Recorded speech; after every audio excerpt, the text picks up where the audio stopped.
All right, everybody, welcome to another episode of Moving To, and I'm very, very excited tonight because we're going to be talking about Nassau County in Long Island, as well as Central New Jersey. And I just found out, and correct me if I'm wrong, that the train is 30 minutes from Nassau to the city, and the car is 40, no traffic, and it's the exact opposite for New Jersey. So it's very interesting. I think it's pretty funny.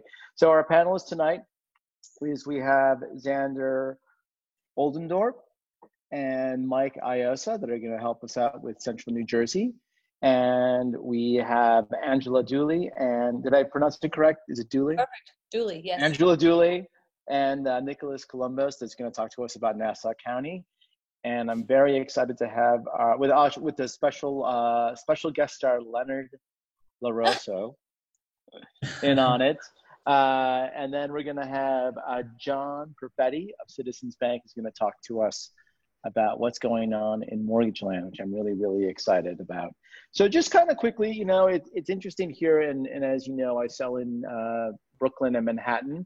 And I would say about a month ago, there was the panic button. I've got to leave the city no matter what.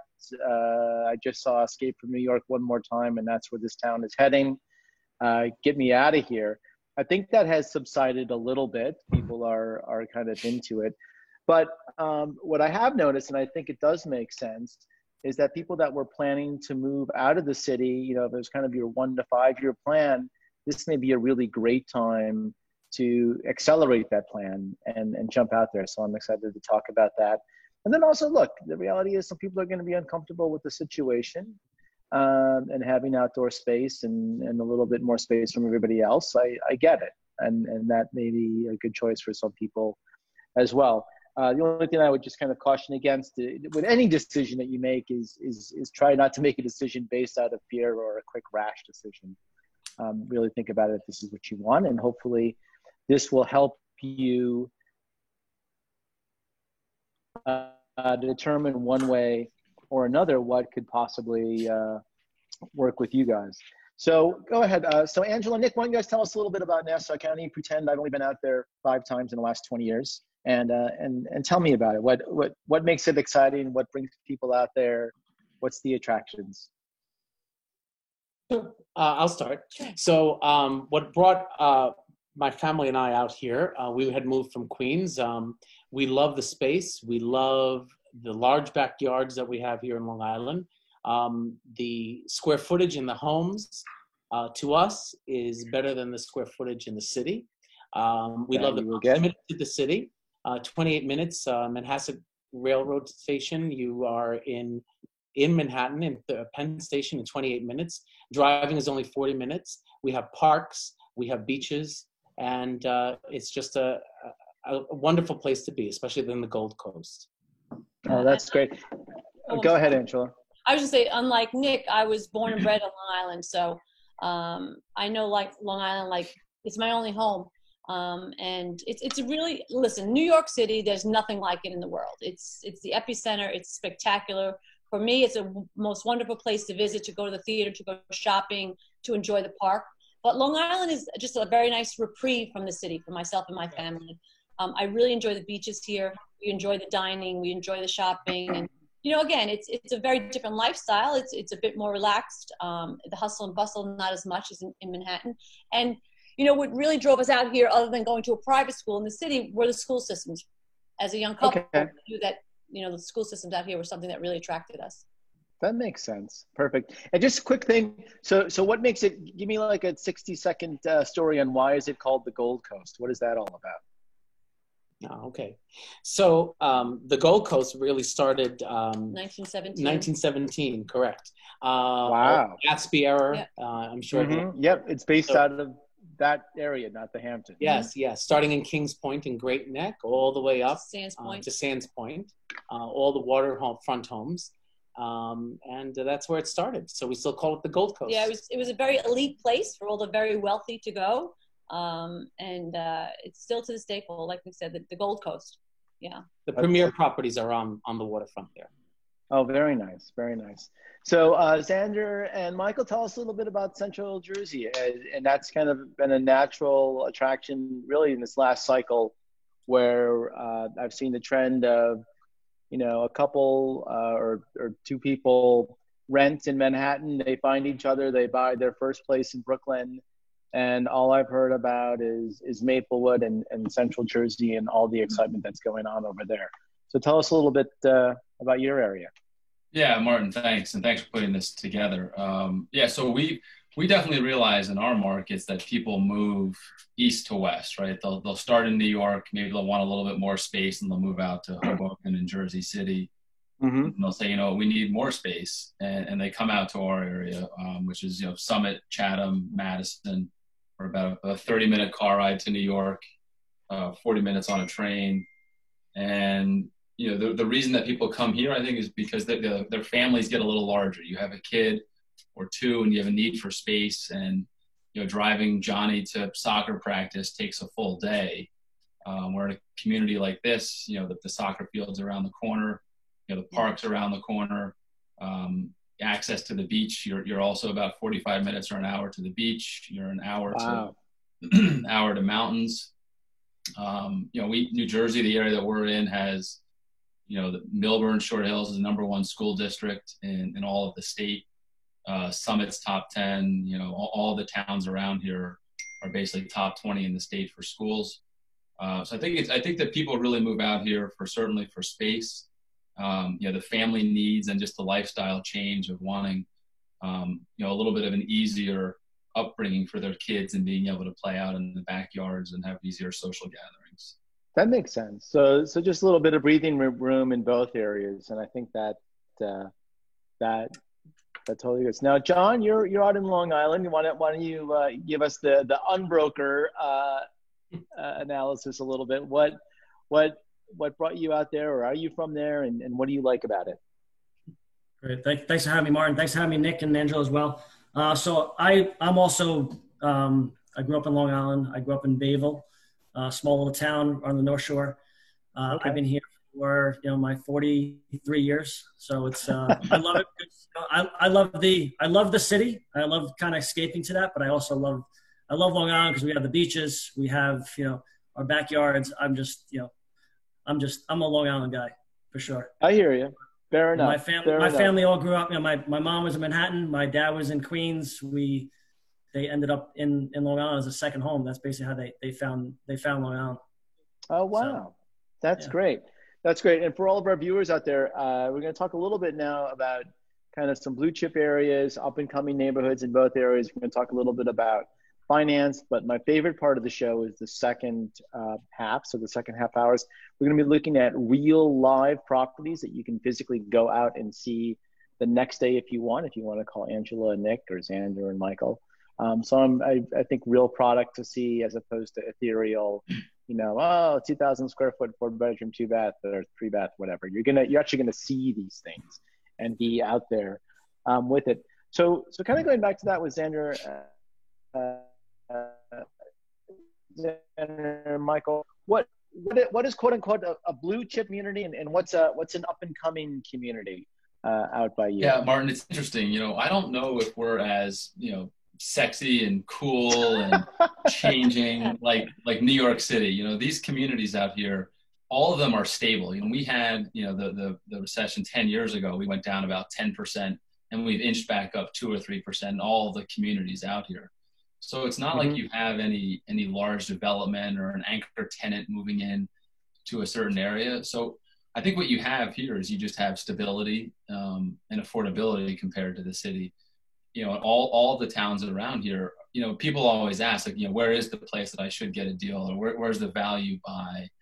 The markets are very stable. They don't fluctuate much. I mean, we don't go up a lot. We don't go down a lot.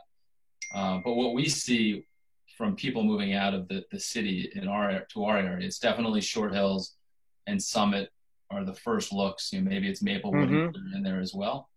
Okay. And then they'll look at that and they'll say, well, geez, the taxes are pretty high. The homes are a little bit expensive. And then they may decide to look a little bit further west. I mean, in our communities, as you move each town, we're a direct train line to Manhattan. So each town you move west affords you about 5 to 10% more in the home, as well as 5 to 10% less in taxes. And so why is that? It's mainly because of the accessibility to the city. So if you were to look at Summit and call that the median sale price around $1 million, and you were to move out to Chatham, it would be about 900,000. You go out to Madison, it's about 800,000. And that just and then every train stop another 5 minutes. So you go from 40 minutes to the city to 45 minutes to 50 minutes. So, there's no doubt that the accessibility to New York out here makes towns more desirable. But I don't think that there's necessarily an up and coming town or neighborhood. They're all very stable. I know that's a boring answer. I know you were looking for something that was really shocking. And, I appreciate that. I'm from Wisconsin. I grew up in a suburb outside of Milwaukee, Wisconsin, and I still have a lot of great friends from my high school. And sure enough, after the recession, when I went there, I was like, oh my God, New York is a disaster. What's going on? And very similar to you, they're like, you know what? We don't have, necessarily the crazy appreciation that you have, but we don't have the downfall either. Yeah. So I think that's, there's a time and a place for everything. And I think that would make sense. Is there any kind of like, and I always like to put brokers on the spot here a little bit. What would be a negative about going out there, or why would it be a bad choice perhaps for somebody? Well, I'm sure, people have read about New Jersey Transit. I would think the reliability of the trains can sometimes be a little bit of a hassle. Mm-hmm. So you will see people considering alternate transportation instead of relying only on the trains. Got it. You have bus service in, you can drive to a Secaucus or to a Hoboken, Jersey City, take the path across or take the ferry across.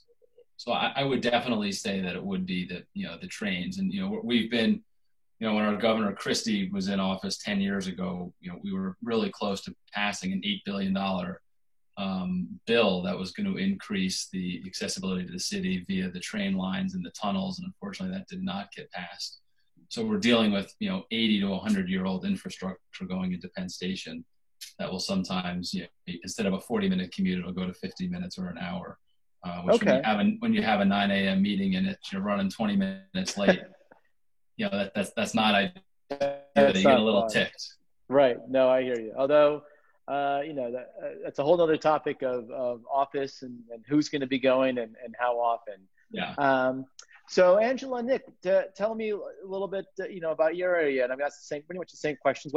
What's the blue chip areas and what's up and coming or rediscovered out by you? The blue chip area, and the reason why, and it will be one of our examples, is Manhasset. Manhasset is, again, one of those towns, honestly, back when the market was crashing, we actually only had a 3% decrease in prices. 3%, which was almost nothing. The true reason for that is location. Manhasset and Manhasset schools and the proximity to the city always keeps its value. We for whatever reason, and I think it's primarily because of the schools. I think last year Manhasset schools nationally ranked on one of them was 8 in the country. They really has a great school system. The proximity to the city, Manhasset has a really, really great reputation right now. And we have the shopping. Yeah, and all the other amenities, but the two driving forces is location and the schools for Manhasset. Got it. When we go through the samples of homes for sale, you will see for almost $1.5 million what you get. And wow. Yeah, I think you'll be a little surprised.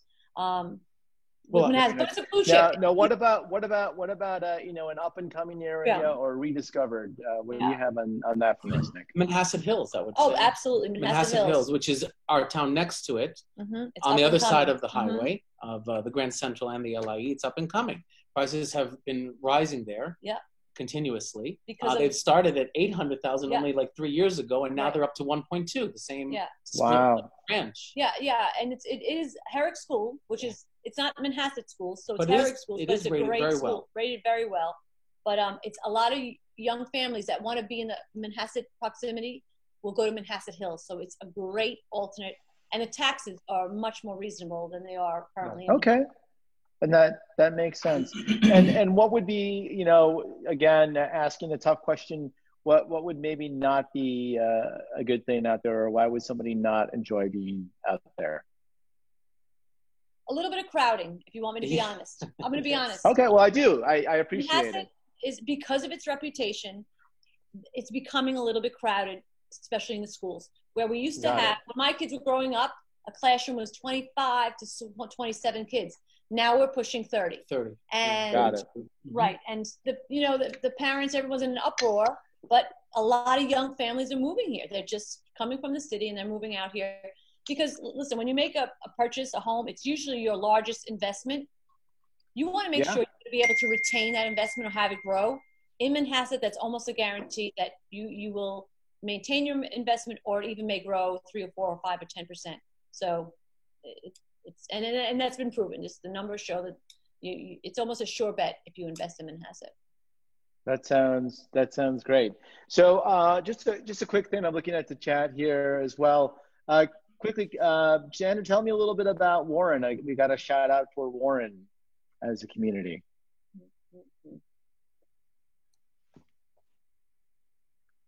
So did you ask me that? Yeah, I'm sorry. Oh, sorry. Yeah, you had someone named Jen. I probably got swallowed. So yeah, Xander, so Warren is, you know, and it goes back to what I was saying. The further west you go out, the more bang you get for your dollar. So Warren, if you're driving into the city, that's a great place to live and to buy, because it's a 30 to 35 minutes straight shoot in on 78. You're in the Holland Tunnel in 30 minutes. You get a lot of space. You get a lot of property. I mean, you're probably going to get about 5,000 square feet for $1 million. Wow. Taxes will be reasonable, and you'll probably get an acre to 2 acres. Wow. And when you do talk, though, about, you know, more of the blue chip towns and the towns that hold value, Warren is a town, because it's not on the direct train line, that does see a little more volatility than the towns that are tied to the train line. I see. So buying on the train line is a you know, better long-term investment, because it doesn't track with any volatility in other markets. You know, Warren right now is a great purchase, because you know, that market has been soft over the years, because people have had such a desire to be able to commute to New York. Interesting. But great value out in Warren, and great schools too. But if you're looking for more of a rural setting, big home, big property, that's a great place to look. Okay, thank you. So now, John, it's your show, John Perfetti of Citizens Bank. So, you know, a lot of the people here in the city here are used to, you know, minimum 20% down, and you know, financial requirements. You know, show us your asset liabilities, debt to income ratio. Do you have to put 20% down to buy property out either in New Jersey or Long Island? No, you actually don't either, and you don't have to do it in Manhattan either. So we're doing at Citizens Bank, we're doing as little as, so let's talk about your interest only, right? For those, you know, savvier buyers, borrowers, your interest only is we can go up to a $2 million loan amount with putting down 10% down, right? Wow. As little as, you know, we can also do 5% down currently with up to an $850 loan amount. So we have a ton of products still. We haven't tightened up much at all on our purchase products, where some of the other lenders have. So we are very strong in the market. So, but 20% down it's definitely not true. So some lenders, yes, but myself and what I could offer, we are doing, you know, anywhere from 5% to and up. So all right, so 10% down, up to 2 million, which is amazing. So tell me a little bit. You know, everybody hears about the interest only. What, just quickly, you know, I'm sure we have a sophisticated group here, but I always just kind of like to do a little basic review. What does that mean? And what is an advantage of something like that versus a 30-year fixed, where I know every month my payment's the same for the next 30 years? Right. Can you quickly talk about, you know, what type of person would choose one, and what type of person may choose another? Absolutely. So it's, you know, so your interest only is for your, you know, typically your bonus heavy customer, you know, bonus heavy buyer, your commission heavy buyer that really has control of their payment, right? You're very, you know, you have a smaller payment, but you have the ability to really put a lot of extra towards principal and accelerate that to really reduce that principal balance. Because every time you put a On an interest only, every time you put an extra payment above the interest, it goes to principal and it's reducing your monthly payment as well. That's your typical, your savvier buyer that really understands the market and, really is confident in that they can control that payment. Where then you have your W-2 buyers, your straight salary employers. They are, they're typically going for your 30-year fixed, right? Or your 10-1 or your 10-1 interest, 10-1 principal and interest, right? Which is a fully amortized 30-year, but it's a fixed for 10 years, right? So that also gives a lot of ability. So everybody's scenario is different. How long, what I look for is how long somebody's going to stay in a house, right? Is your goal, is this your life house? Is this your forever house, right? Is it your, 5 years? Is your, whatever somebody's plan is. So we really kind of want to structure to what their needs are, right? Because everybody's scenario is completely different. And that's also a really good point. I mean, a lot of people, the era of somebody, like my parents are still in the house that I grew up with, but I think people today, they're moving around much more. So it's a good idea of, look, if you're going to be in the house for 7 years max, if you want to cover yourself with the 10-year interest only, that's probably a smart move just in case, you bump into something like this or you can't time everything perfectly. But you don't have to commit to something for 30 years.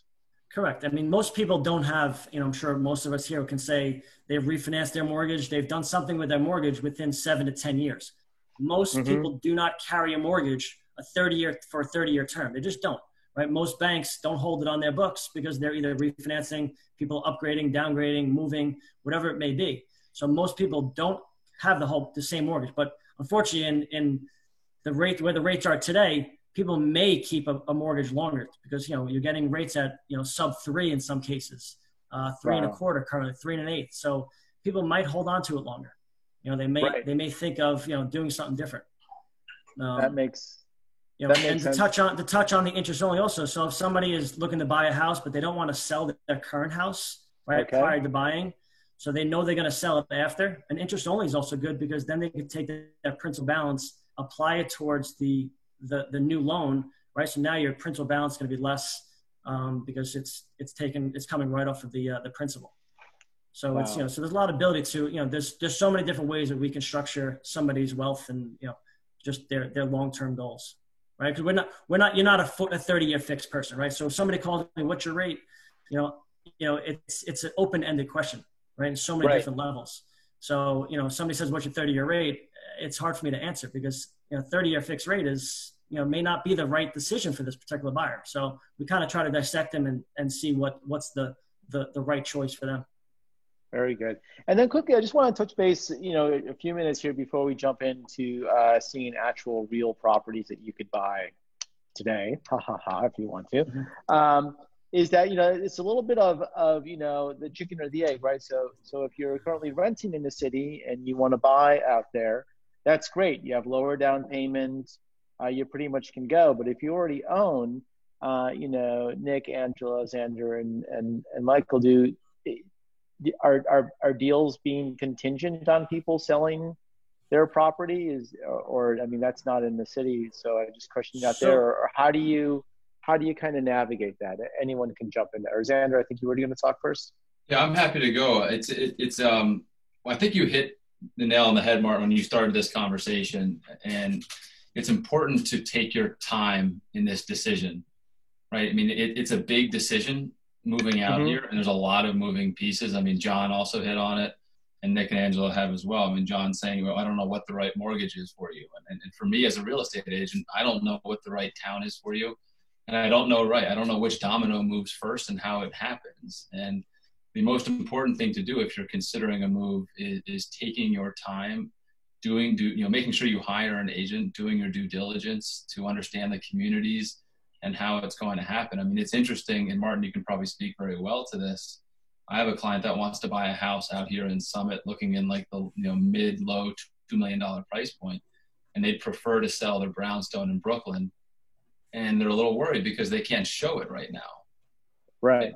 So, I mean, just that's interesting. So how we're in unprecedented times, and how do you construct that? I mean, how does it even work? And there's a lot of moving parts. There's a lot of time that has to go into that, and a lot of conversation on how that happens. I mean, thankfully, Martin, I met them after I had met you. They were working with another Compass agent.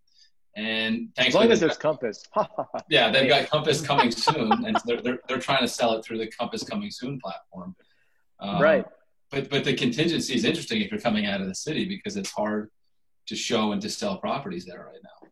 Right. And then one other thing, that I don't mean to make this just a Compass thing, I want this to really be informative, but Compass does have bridge loans that will, fund you the down payment for this in-between time. And it's, ultimately, and this is what I tell a lot of sellers, and then Nick and Angela, I want to hear what you have to say before we jump into properties, is, look, selling a property and finding a property is a full-time job. It's not loosey-goosey, I'm going to step in and find my magical house. It's a lot of work. But you get out of it what you put in it, right? And the universe, and I'm a little ethereal type guy, but look, the universe will reward you, and you will find a place that you want, and you have to have a little bit of faith and a little bit of trust going in on it. As a quick thing, if you're selling here in the city, I always say wait until you get the mortgage commitment letter, and then you can be comfortable making offers on other properties. Between mortgage commitment letter, then you're going to be closing within 60 days or so. So Nick and Angela, what do you have to say about everything? It's very similar to Xander's area. You need to make the right choice for yourself, but also it's very personal. You also need a pre-approval letter in order to do a deal here in Manhasset. Yeah, and not only Manhasset, but in all the years we've done this in Nassau County, right? So Long Island is Nassau and Suffolk, and Nick and I are primarily Nassau agents. But what Xander mentioned, which we've never ever encountered a single time, is a contract contingent upon them selling their house first. That's unheard of. They will not, never done a deal. Right. We have a contract contingent upon them selling their house first. No, that's something that's not done here. It's not common. But what's interesting is this time frame that we're in now. We have 2 luxury buyers coming from the city. And again, they're very uncertain about selling their homes in Manhattan. So this is what we proposed. They want to come and rent here before they make a $3 and $4 million investment. Angela, find me a place to rent to see if we really like the island before we they're going to, instead of selling their home in Manhattan because prices, they're going to rent it. And they're going to rent out here. That's a great way. That's a really smart idea. So they loved it. They let us, without making a permanent decision, let us rent for a year and see if we love the island. If we find it's not for us, they're going to go back to the city, because they do love the city. But because of all this, they're changing their mind. They're like, you know what, maybe the island is something we need to see. So that was my suggestion. And both families thought it was a great solution to what they had, because there was so much uncertainty, right? And they don't want to make a hasty decision with $3 and $4 million investment. Right. No, that makes sense. That makes sense. All right, guys. So I'm really excited to jump in on this. The next thing is to see really kind of like what's with real properties and what's out there. So Nick and Angela, I think we're gonna start with you guys, and with Leonard helping you out, and we're gonna go up in price ranges. So I pretty much will turn the floor over to you guys. So what's the first property we're gonna see? And Leonard's gonna be doing screen share with us, so everybody here can see what's happening. Yes. Okay. Leonard, you can start. I know, right? This is always like, we're just not as smooth as, wow, you are pretty smooth. This is great. Okay. All right. So, of course, the backdrop house is 73 Saxony Court, which is the middle house we mentioned. But we'll start off with the price point in Manhasset right now. The entry level. Entry level is 11 Center Drive. It's a 4-bedroom, 3.5 bath. Typical lot size, 40 by 100, 998,000. The property taxes are a total of 14,669, as you can see. We'll show you a picture of that in a moment. 73 Saxony Court, which is the house that you see in the background there, is about $4 million. Taxes 41,000. 5-bedroom, 5-bath in a gated community, just shy of an acre. The gated community is about $1,000 per month. And it has tennis courts, which is great, and 24-hour concierge in the front. Great. 29. And again, so this is all Manhasset, correct? So this Manhasset, is the, correct. Manhasset. the blue chip town, if you will. Yes. Fair enough. Okay, go ahead. And at the high point, and you'll see the interior shots that we have. The high point, we have 29 The Terrace, which is a waterfront home for 7.8, 6 bedrooms, a little over an acre, 1.68, 7 baths, 4 half baths. And if we could go to the next. Wait, I just want to say one thing about Manhasset.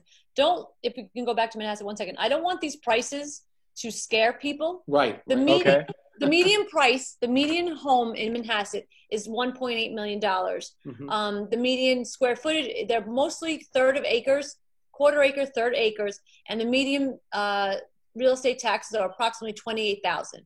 So okay, you know, and what's the median size as well? Size of the house, approximately 2,400. 2,400 is 24 to 3,000. Yeah, let's go to 3,000. I think is fair. 3,000 square homes. Yeah, these homes. New construction usually starts at 42. Yes. That's the starting point for brand new construction in Manhasset. Okay. Okay. The next slide, please. Thank you. So Manhasset Hills, that's one of the split level ranches that we were talking about. So we have starting point 93 Greenway, 827,000. You'll notice the taxes are lower, just under 12. Yeah. For a 3-bedroom, 1.5 bath. Again, it's not far from Manhasset. It's Manhasset Hills, right near the highways. You can get to the city quickly, and you can get to the Hamptons. 66 by 121 is the lot size. That's great. So taxes are under $1,000 a month. That's awesome. Yes, which is not bad at all. 80 Knowles Drive. That's the picture that's being shown right here. Right. This is 80 Knowles, the photo. Okay. Just under 1.3. The taxes are a little higher, of course, because the lot size is a little bigger. Just under 20. 5 bedrooms, 2.5 baths. And that's the photo that you see, the split level. Next, please. Okay. Now we're going into Sands Point. And what is Sands Point? Sands Point. You made it sound good, so I want to know what it is. Sands Point is a very, very special town, right? So it's part of the Gold Coast. What's really alluring to Sands Point is it's surrounded by 3 bodies of water. It's surrounded by Manhasset Bay, Hempstead Bay, and Long Island Sound. You have views of Manhattan. Most homes are waterfront. You have views of Manhattan. And what's interesting is that there's one road in and out of Sands Point. So something else that you should just note, Sands Point, Manhasset, and Manhasset Hills all have the same train line. It's the Port Washington train line into the city. So with Sands Point, your drive to Port Washington will take you about 8 or 9 minutes to get to the train station. From the train station, from Port Washington, it's a 33-minute direct line. Right. And because the way it goes, Sands Point, Port Washington, Manhasset, Great Neck, and then Little Neck, and all the way into the city. So similar to what Xander was saying, you know, the train line, the further west you go, right, the prices are cheaper. The closer to the city, the prices obviously go up. Okay. And Port Washington has a great go ahead. As well. I'm sorry to interrupt. Port Washington has a great town in and around the Long Island Railroad station. Okay. Yeah. Okay, so we have starting point 1.3, 22 Woodland Drive. Taxes go up though, of course. Over a little bit over an acre, 25,000 or 26,000 for a 4-bed, 2-bath. 32 Cornwells Beach is on the market for 2,624. Taxes are higher, 1.63 acres, almost 50,000 in taxes for a 4-bedroom. And at the highest point, 240 Middle Neck Road is 10.5. Now, this is a premier estate is what it is. We'll be putting this on Yeah, Monday. It's not on yet. We're putting it on Monday. 6-bedroom, 6-bath, 3 half baths, movie theater, indoor swimming pool, almost 4 acres, 123,000 in taxes, waterfront premier property. Yeah. Wow. Would you notice this is great to see the acreage. I mean, the size of the lots here in Sand Point are well, that's large. the difference, That's right? why we did the breakdown. Yeah, Martin, the Sands Point has a minimum 1-acre lots, unlike a Manhasset or Manhasset Hills where you can have quarter acre. You cannot in Sands Point. You must have a minimum of 1 acre lot. Right. Sands Point only has approximately 26 or 2,700 people. Okay. Manhasset has about 8,000 residents, and Manhasset Hills has about 6,500. So this is a very exclusive town, Sands Point. And the picture that you see with the white colonial is 32 Cornwells Beach, which we're putting on the house across the street, which used to be Perry Como's house, very soon, within 2 weeks. Oh, interesting. So this was a lot of house for 2.6. What's the square footage on that? 2.6, it's about 64, 65. Wow. Yeah. Mm-hmm. Mm-hmm. Not counting the basement and the garages, of course. Next, please, Leonard. You can go into the interior. I just want to show you a little bit of the interior. So this was 11. Oh, great. Thank you. Yeah. So next, please. Just to show you. This is a Manhasset. Yeah, Manhasset. We're back to Manhasset. I'm sorry. Oh, yeah. Go ahead. Yeah. Show you pictures of Manhasset. Manhasset. This is an interior shot. Is the next shot. Charming. Okay. Next, please. Okay. Also Manhasset, 73 Saxony Court in the gated community of Stonehill. Next, please. Okay. Show the interior shot. The master bedroom ensuite with 2 bathrooms. Wow. Okay. Next, please. Larger than most Manhattan studios. Yeah. 29 The Terrace, the waterfront we were talking about. That's the back photo of the house where the water shows. Next, please, so I can show the interior. Thank you. So that's the grand entrance as you walk in. New construction. Is this new construction? Brand new construction. You can see the gloss on the walls. The taxes on this one will be approximately $65,000. Yeah, approximately. Okay. Next, please. Okay, now we're in Manhasset Hills. Yes. So this is that's also really charming. It is really charming. Beautiful home. Yep. Show the interior, please. Next. Isn't that Leonard?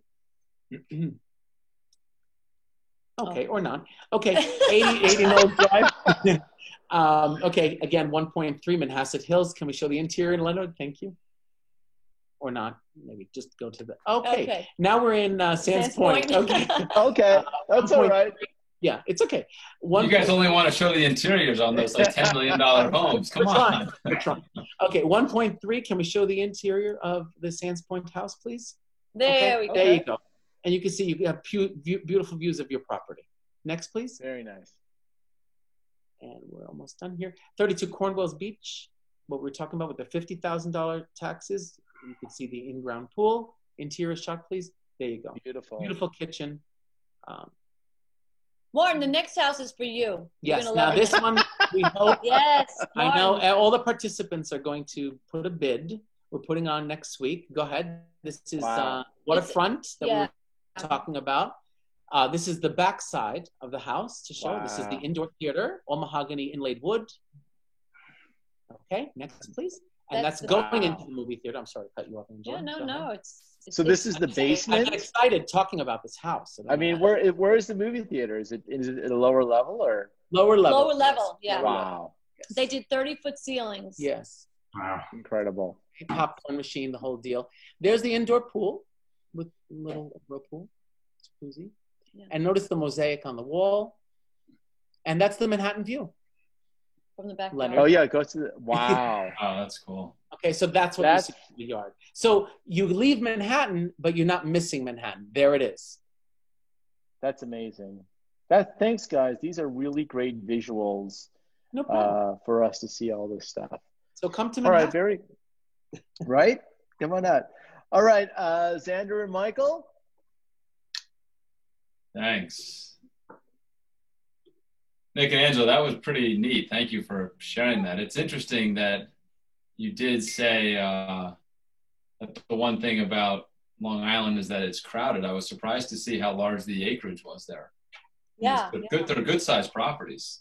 Yeah, and they often, many times the builders want to subdivide them, but the villages are very indignant on not subdividing and keeping the acreage because, if we keep subdividing all these beautiful properties, it loses its appeal to most people. So yeah, Sands Point that's why one of the special things about it. You go in there, it's like a park. Most of the homes are on a beautiful acreage.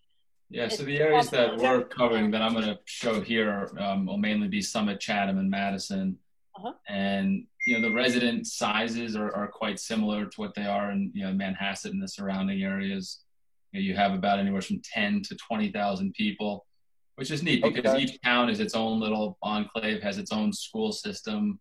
They'll have, each town will have anywhere from 3 to 5 elementary schools, 1 middle school, 1 high school. But they all have a little bit of a different feel to them. Many of the homes that were built in this area were built in, starting in the late 1800s, early 1900s.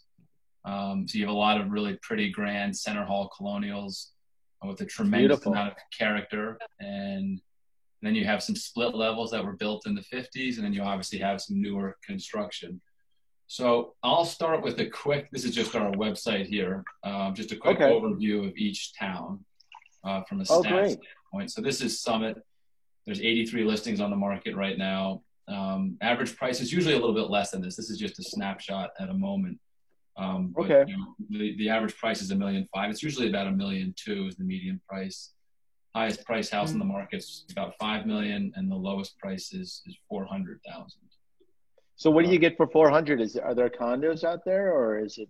Yeah, it's probably going to be a very small 2-bedroom home, or it's going to be a little townhouse or condo. Okay. This is Chatham, so we're just moving directly 2-3 miles west on the train to a town called Chatham. There's 69 homes for sale. Median home is 1.1 million. Highest price is $3 million. Lowest is $274,000. We don't get those whoppers that are 10 million like Nick and Angela do. And then Madison has 59 homes on the market. Average price point's $1 million. Highest price is 2.7, and lowest is 399. You can see they're all fairly similar in price. And here's a bit of an inventory and a snapshot of what we have on the market. This is a new construction home in Summit. This is a renovated home in Summit. So this is going to be, call it your higher end luxury homes in Summit, these 2 houses. And I'll show you some interior pictures shortly. If you went into like the median price point home in Summit, it would be like 1 Oakley, which is 1.4 million, or 20 Edgemont, which is 1.2 million. Wow, and then down 20 to a lower Edgemont price great. Point would be this house, 10 Beekman, which is $850,000. Yeah. Any questions, Martin? I don't want to run through this if you have any. No. These are all good questions. So I had a couple things. So, how much? Kind of going back. Well, is this one new construction? Yeah, this is a renovated home. Okay. It's the kitchen where people like to see stuff. So just scrolling through, like, on the lower price point homes, how much work does somebody have to do to it? Do you have to do kitchens, or is it case by case, or what is it like? Yeah, so that's I think there's a lot of, as a buyer, you're either the buyer that wants a home like this, right, that doesn't need any work, or a newer construction home in Chatham, or maybe you want a house that needs a little bit of work to it. We can use this home as an example. And if you were to look at a bathroom like this, you'd call this a little bit dated, and somebody may come in and say, I'd want to fix that up. And I would say that would cost anywhere from $10,000 to $15,000 to renovate. Okay. So, people are definitely willing to come into some of these older houses and renovate the homes. But usually you'd see somebody buying a house anywhere from $600,000 to $1.2 million, and then putting $100,000 up to $500,000 into the house to renovate them, and to take an older home. That's what this was, taking an older brick, really charming center hall colonial, and updating the bones of it on the interior.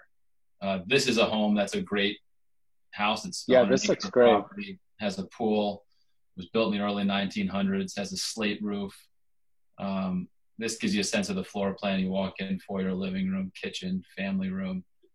And this is a house that would probably need a little bit of renovation to it. It's a little dated on the inside, is not necessarily turnkey, has some old world charm and character to it. Like that bathroom's a little dated. This is for $2.2 million. Okay. This is the kitchen, dark wood cabinets. Many people want the white, a knotty pine den. Somebody may not, like that. But, this is this would be considered slightly dated, and people have seen this home with the idea of potentially renovating it. Right. Although, having said that, this is all perfectly livable, right? So absolutely, yeah. I mean, look at that carrot. Look how pretty that is, right? It's gorgeous, and you can't replicate that in new construction, or it's very hard to do. This is the shot from the front. Wow. So, and that's kind of a nice value proposition. Move in now, enjoy the space. Knotty pine, if it bothers you, paint it, and then do something else later. Why don't you? Go ahead. What were you going to do next on this? No, please, Martin. You tell me what you want me to do. So why don't you show us your favorite? I don't know. What was your favorite starter home that you have here? What would be something good to go through on that? Yeah, this is a great this is in Summit. This is 849. It's 4 beds, 2.5 baths. It's on 0.15 acres. It's a 2-car detached garage. Okay. Really, really pretty home. You walk into this large living room, the dining room. This right here, there's a little office right here. Oh, very nice. Another little den on the other side. So there's definitely good space on the first floor. A home like this does not have central air conditioning. You can see the radiators here. You could add central air conditioning. It would cost about $20,000 to put into the home. But this is a great starter home. I mean, you're on a quiet street. You're right next to one of the primary schools. You can see this kitchen looks great, and this is only. It looks pretty move-in, right? Am I missing something? Did you do magic photography here, or? Well, of course, yeah. We kind of make it look good online. Virtual staging. We'll talk about that another time. I'll tell you what's actually interesting, because there was a tenant in here, and it's amazing how awesome this tenant was in cooperating with us and allowing us to take these great pictures while they were in there. But yeah, this is a great example of a starter home. I mean, it's definitely tight, but it was 3 beds on the second floor. And what's neat about these towns is you really get, let me go back to the front. There's just some acuteness to this, and the charm and the character to, the stairs and, the whole feeling. It's got nice 9-foot ceilings in here. And this was built in the early 1900s. Oh, great. And then maybe give us your favorite, and what's the square footage on that one more time? Was that? It's probably about 2,000 square feet. Mark. Okay, that's sizable home. What's probably your favorite midpoint, anywhere from the 1.5 to 2.5? I think this one's pretty neat. So this is in Summit, 7 Woodmere. I mean, it's just a beautiful house from the street. Beautiful. And it has a pool here. There's a pond over here that's not shown in this picture. Great side yard. So this is, this is 5 beds, 4 full and 2 half baths over half an acre. And this is $2.2 million. It was built in the early 1900s. Again, it was built in 1937. I like that. It's just so, I mean, the charm and the character that you get in these houses, like this, this casing right here. Mm-hmm. Is very pretty. It's a nice the kitchen's probably 15 or 20 years old, but it is very much move-in ready and highly functional. Yeah, I mean, the cabinets. Did you guys do concierge to paint the cabinets white, or were they? We thought about it. Thankfully, these the sellers were willing to do it. But this is a great office. I mean, look at this home office overlooking the pool, and there's a pond over here. That's the COVID office right there. That's right. The master bath, the basement. You got. It's not quite like the houses that Nick and Angela had with the big pool and inside and the great guest, the movie theater. But we have a bar here. Right? I mean, it's kind of cool. A couple of drinks, it doesn't really matter. Those are nice houses. Those only room for one more. It's only room for 2 at this. You can only have one friend in this house. So beautiful. That's beautiful. And what are the taxes on this again? No, I should know that off the top of my head, shouldn't I? They're going to be around 30,000. Okay. Yeah. So our taxes are about. That's a great question, Martin. Our taxes are, in a town like Summit, a little bit less than 2% of the total value of the house. And as you go west, the taxes. So Summit is Union County, but like a house like this, you'll be in the mid 30s.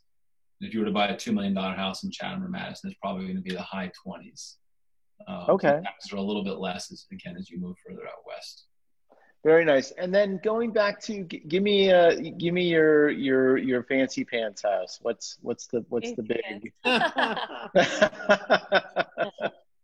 This is all. I mean, this is what I have right now on the market. $2.8 million. You know, new construction, great kitchen. Wow. This is, you know, statuary marble, double thick island. You know, top of the line appliances. You know, this is a really beautiful house. 10-foot ceilings. And I have to say, new construction has come a long way else in the last 10 or 15 years. It used to be, you know, and I, you know, growing up in the, you know, the 80s, 90s, and the McMansion era, it was like, just make it big, but use the cheapest, you know, construction materials possible. I think it's changed a lot where people are expecting, you know, the turn of the century or old world charm and detail, but with, you know, modern living spaces, you know, the open concept, and as opposed to many small rooms, a few really large rooms. And I'm renovating a place upstate right now, and more than once my contractor said, please tear down the house and start over. So there is a lot for new construction. What? No, I think it's nice to stay. I think you're doing it right, Martin. You want to stay within the character of the old home. So I appreciate it. So that's great. That's really great, guys. So we have a few minutes, and I wanted just to, or John, do you have something you want to chime in on any of this? I can finance all those properties except for that $10 million one, which we should have a party at when we. We are. We're going to. We are. We're planning it. So I can't wait, but I can handle financing for all those houses, Jersey, and you know, all of Long Island. But it's you know, 10% down on most of them. You know. Wow, that's amazing. That's amazing. And then also quickly, you know, here in the city, you have to do asset liability sheets. You have to have reference letters, letters of introduction. Do you guys need all that rigmarole out there, or is it just pre-approval? No, so just pre-approval. I know Nick and Angela touched on it. Pre-approvals really are, you know, really important here, right? If you're not seeing a house without a strong pre-approval, right? Anybody could give a piece of paper, but you know, how deep did that loan officer go, right? So in today's market, these pre-approvals are going to mean everything, and how in depth they are is going to go a long way to get that house. So it's right. You know, so lining yourself up with that right lender to make You've sure. done a lot of our deals. If I can interject one moment, right? How many do we have no mortgage contingencies on our deals?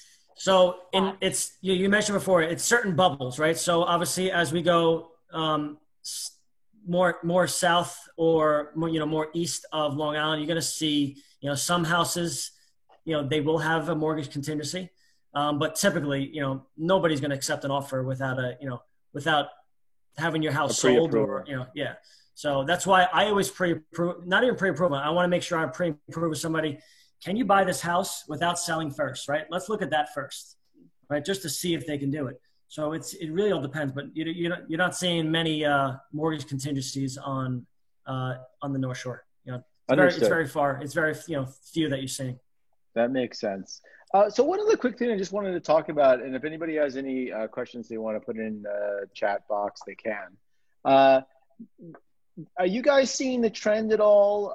And there was an article in the Times about this about a year and a half ago, and you know, Leonard Steinberg, our chief evangelist here at Compass, he had a place upstate and chose to sell that and move to Westchester, and said, you know, my country house is now in the suburbs because it's much closer to the city. I have access to all premier shopping and all of that stuff. Are you finding people saying I want to buy out there but keeping my place in the city? Any of that coming around? Not here, really. It's not here that in the much. Hamptons, right? To be very truthful, it's the North Shore. Okay. And their getaway is the Hamptons. Okay. I mean, I personally, my wife and I have a place on 12th Street and Horatio Street. So we keep those. We rent them out.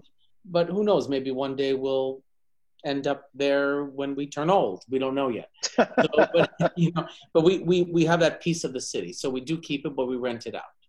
Okay. Fair enough. You know, and Sandra, and Mark, if I could just kind of, so Yeah. I'm seeing a lot of people looking to buy a second home right now.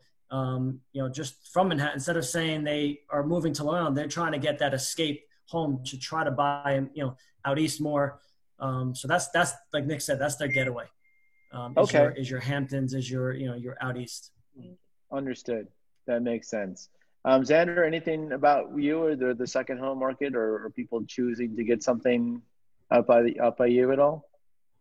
Yeah, the second home market for us would be the Jersey Shore. Many people Okay. would own there, but there are a lot of people that would have a place in the city as well. And in fact, I met somebody today that owns in the city and owns out here and plans to sell their home here and go to New York. So I think we can't be fooled and think that people are only moving out of the city. There's still people moving into the city. That wouldn't be a second home. That'll be his primary home. But yeah, there's Right. plenty of people that have, the small place in the city or the beach house by us for sure. Wow, that's great. Well, thanks, guys. Just kind of wrapping up. I think we touched base on a lot of stuff that I think that there's, it's always enjoyable to see that you get so much for your money out there. You get a lot of square footage, you get a lot of space.